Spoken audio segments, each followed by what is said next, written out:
Panama കനാലിന് മേൽ ആധിപത്യം സ്ഥാപിക്കാൻ വീണ്ടും അമേരിക്കൻ നീക്കം. പനാമ കനാലിനടുത്തുള്ള നിരവധി താവളങ്ങളിലേക്ക് US സൈനികരെ വിന്യസിക്കുന്നതിലൂടെ സുപ്രധാന ജലപാതയിൽ സ്വാധീനം പുനഃസ്ഥാപിക്കാൻ ട്രംപിന് കഴിയും. പനാമയിലെയും അമേരിക്കയിലെയും ഉന്നത സുരക്ഷാ ഉദ്യോഗസ്ഥർ ഒപ്പുവെച്ച കരാർ പനാമ നിയന്ത്രിത സൗകര്യങ്ങളിലേക്ക് പരിശീലനം, അഭ്യാസങ്ങൾ, മറ്റ് പ്രവർത്തനങ്ങൾ എന്നിവയ്ക്കായി വിന്യസിക്കാൻ US സൈനികരെ അനുവദിക്കുന്നു. USന്റെ ഈ നീക്കം പനാമ പൗരന്മാർക്ക് ബുദ്ധിമുട്ടുള്ള നടപടിയാണ്. പതിറ്റാണ്ടുകൾക്ക് മുൻപ് കനാൽ മേഖല കൈവശപ്പെടുത്തിയപ്പോൾ വാഷിംഗ്ടൺ നിർമ്മിച്ച താവളങ്ങളിലേക്ക് ഉദ്യോഗസ്ഥരെ വിന്യസിക്കാൻ ഇത് അമേരിക്കയ്ക്ക് സ്വാതന്ത്ര്യം നൽകും. ജനുവരിയിൽ അധികാരമേറ്റ ശേഷം US കണ്ടെയ്നർ ഗതാഗതത്തിന്റെ 40% ലോക വ്യാപാരത്തിന്റെ 5% കൈകാര്യം ചെയ്യുന്ന കനാലിൽ ചൈനയ്ക്ക് അമിത സ്വാധീനമുണ്ടെന്ന് ട്രംപ് ആവർത്തിച്ച് അവകാശപ്പെട്ടിരുന്നു. 1999 വരെ അമേരിക്ക ധനസഹായം നൽകുകയും നിർമ്മിക്കുകയും നിയന്ത്രിക്കുകയും ചെയ്ത തന്ത്രപ്രധാനമായ ജലപാതയാണ് പനാമ കനാൽ.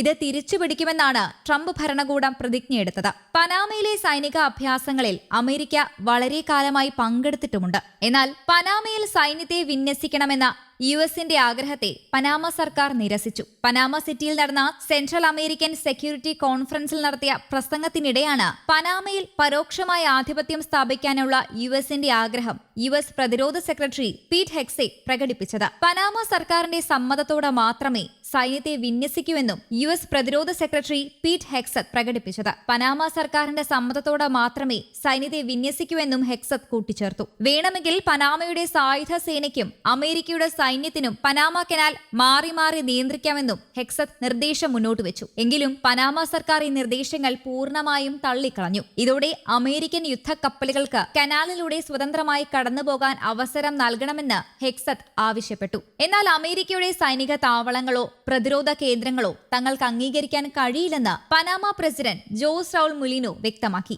ഡൊണാൾഡ് ട്രംപിന്റെ 2ാം ടേം ആരംഭിച്ചതു മുതൽ അമേരിക്കയും പനാമയും തമ്മിലുള്ള സംഘർഷങ്ങൾ വർദ്ധിച്ചു വരികയാണ്. പനാമ കനാലിന്മേലുള്ള അമേരിക്കൻ നിയന്ത്രണം പുനഃസ്ഥാപിക്കണമെന്ന് ട്രംപ് ഭരണകൂടം നിരന്തരം ആവശ്യപ്പെട്ടിരുന്നു. പനാമയുമായുള്ള തങ്ങളുടെ കരാറിന്റെ ഉദ്ദേശവും ഉടമ്പടിയും പൂർണ്ണമായും ലംഘിക്കപ്പെട്ടെന്നും കനാലിൽ വെച്ച് അമേരിക്കൻ കപ്പലുകൾക്ക് അമിതമായി ചാർജ് ഈടാക്കുന്നതായും ട്രംപ് വിമർശിച്ചിരുന്നു. എല്ലാറ്റിനും ഉപരിയായി ചൈന പനാമ കനാലിൽ പ്രവർത്തിക്കുന്നുണ്ടെന്നും തങ്ങൾ കനാൽ പനാമയ്ക്കാണ് നൽകിയതെന്നും പറഞ്ഞ ട്രംപ് അതുടൻ തിരിച്ചു പിടിക്കുമെന്നും പ്രഖ്യാപിച്ചിരുന്നു. ഇതേ അവകാശവാദം പീറ്റ് ഹെക്സത്തും ആവർത്തിച്ചു. ലാറ്റിൻ അമേരിക്കയിലെ ഭൂമി ചൈന പിടിച്ചെടുക്കുകയും സൈനിക സാന്നിധ്യം ഉപയോഗിച്ച് മേഖലയെ ഭീഷണിപ്പെടുത്തുന്നതായും ഹെക്സത്തും പറഞ്ഞു. പനാമ കനാൽ പിടിച്ചെടുക്കുമെന്ന് ഇതിനു മുൻപും ട്രംപ് അവകാശപ്പെട്ടിട്ടുണ്ട്. വേനൽക്കാലം അടുത്തപ്പോൾ പനാമ കനാലിലേക്ക് വെള്ളം എത്തിക്കുന്ന ഗെദുൻ തടാകത്തിലെ ജലലഭ്യത കുറഞ്ഞതോടെ ജനുവരി മുതൽ കനാൽ വഴിയുള്ള ഷിപ്പിംഗ് ചാർജ് വർദ്ധിപ്പിക്കാൻ പനാമ സർക്കാർ തീരുമാനിച്ചിരുന്നു. ഇതാണ് ട്രംപിനെ ചൊടിപ്പിച്ചത്. ഇതോടെ കനാലിന്റെ സഖ്യകക്ഷിയായ